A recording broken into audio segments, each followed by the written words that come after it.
So much for joining us for news at 11. Your first alert to possible flooding in parts of the Midlands. A flood advisory is in effect for the Congaree River with more rain on the way. Let's check in now with Chief Meteorologist Adam Clark. So Adam, how long will this advisory stay in place? We know that we got a ton of rain. We did. So an advisory like this makes sense. Especially upstream. I mean, my goodness, 3 inches today in Saluda and also Newberry County, and all that's flowing down. This is river flooding, so it's going to be a long-term event.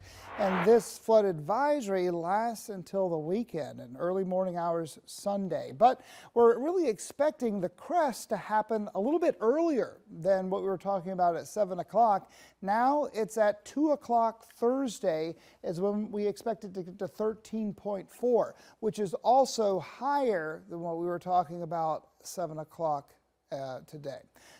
This would put it above the areas of West Columbia on the Riverwalk, so we would see some flooding on the Riverwalk with it going up to 13.4. Right now we've got a few isolated sprinkles and showers here in Columbia. Steadier rain just over to our east. It's mainly cloudy out there currently. Everything's moving from the southwest to the northeast, so more showers in Georgia will be making their way in tomorrow morning, and especially around 6 and at 8 and at 10, we've got about a 50 to 60% chance of seeing some morning rain.